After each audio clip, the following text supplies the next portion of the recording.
Hi guys, TinaGale here, and I'm back with another sketch to do the companion page to the one that I shared on Wednesday. So you saw that sketch and the layout right there, and these are the same papers that I used then. It is from April's Flavor of the Month from Fancy Pants Family and Company, and I'm just going to use that same collection. So what I decided was this polka dot paper. I cut it down about 1/2 inch on two sides and then matted it onto the white cardstock. And I'm going to stay fairly true to the sketch until I get kind of to the title, and then I'm going to do a little bit something different. So I have two larger photos. They're 4x6, where the sketch, I believe, is two square photos. So don't be afraid when you're looking at your sketches and stuff to change out the size of the photos and just make it work for what you have, whether it's the product you're using or the photos that you have. Don't get bogged down by the sketch. It's just a starting point to kind of get you going. I also changed up just a little bit so that the banners and kind of that theme, that look that I had on the previous layout, that this one would really look like that it went along with it. These photos are from the same day, the same event, and so I wanted them together even though they're at a different time. So I'm cutting the horizontal strips kind of the same as what I started with on the previous layout. I decided this one that had the houses, that would be really fun, and it was something that was busy but not too busy since it's on a white background and the polka dot is a white background, so it's not too overpowering. But then I wanted something really dark and prominent to rest my photos on, to really ground them. So I chose that dark navy blue again and the red as well to create the other two banners that are going to go behind my photos. And then for the top, I wanted just some small strips. And so again, I chose that light blue and the white stripe. And then I had this dark navy blue. And I'm going to go back later and add in a strip of the plaid to bring that up to the top. I felt like it just needed something a little bit more. I also wanted to pull that pattern from the previous page so that you could see those same patterns repeat on both pages. So I'm using my T-square again to line everything up. It works so quick and easy just to have that. And so if you have one, be sure to pull it out and be using it. If you don't, I think it is an investment worth making. They're really inexpensive, like $2, I believe. You can find them in the drafting departments of like Michael's, Hobby Lobby, places like that. So pick one up. They're really worth it to get your pages lined up or your papers lined up like this here. So I wanted mine to go out just a little bit longer, so I ended up cutting it apart because my photos are going to go over the top of that, so nobody's ever going to know except for you and me that that does not go all the way across. Now in the sketch, it didn't have these papers behind the photo, but I really wanted something to separate off the page because the one photo on the right is really faded out. I'm not sure why the lighting looks so much different on that one than the other one because it was taken at the same time. I'm sure I probably didn't move because that's with her making the shot with the basket. So I'm not sure why the two look so different, but I wanted something just to pop that off that page.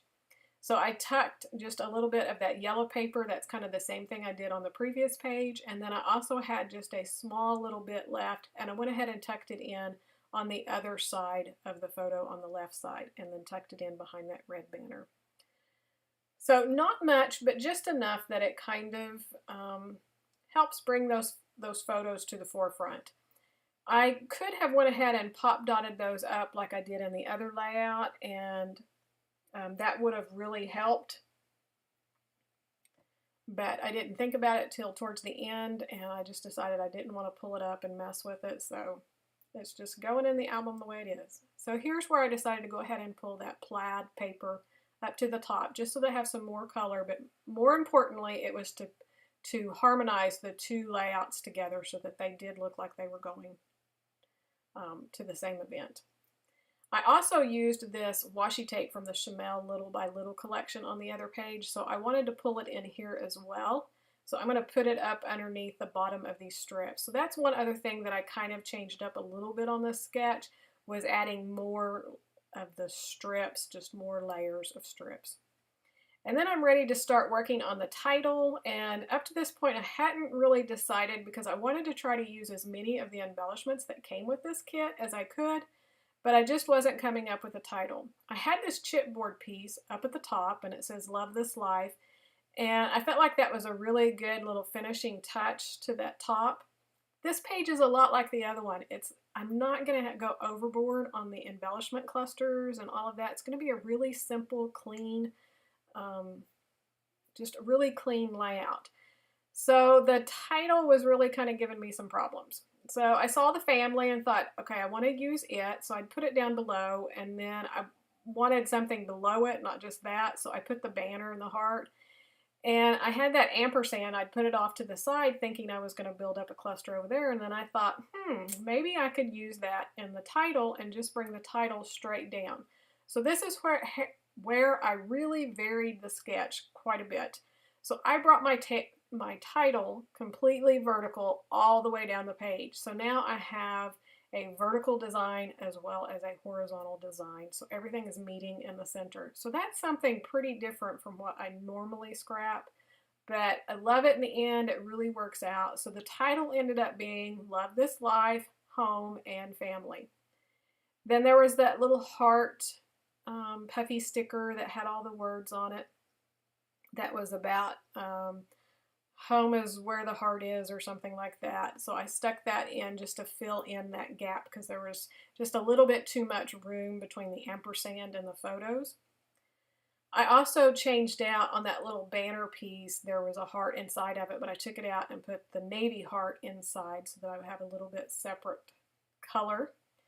And then that little round chipboard circle that I was trying to use on the other layout, I finally got it on this one. So it says smile, and then I used the puffy arrow on the top of it. And then this little house is from the chipboard sheet. Then the wood veneer stars that I used on the other layout, I went ahead and pulled them in here and just scattered them around. They're in a triangle for sure around the photos. They're on each side and then up to the center. So here you can kind of see both layouts side by side and how they kind of go together. Really happy with both of these. They're both very simple and clean, but I love just the bright white and then the stark navy blue and the red against it. So a lot of fun. And then again, because I did so much pen work on the other one because of the designs and that star that I used, I did the same thing on this layout, so everything would go together, even outlining around the banner and the heart as well. So that's going to do it for me. I hope you enjoyed this process. I hope you enjoy seeing two different layouts come together that are going to sit side by side in an album but created at different times. And I will be back tomorrow with another video. So thanks so much for hanging in there with me and having a lot of fun. Be sure to check out my other videos here and subscribe if you're not already a subscriber just by clicking on my little face here on this screen. So have a great day, and I will see you back here tomorrow. Bye-bye.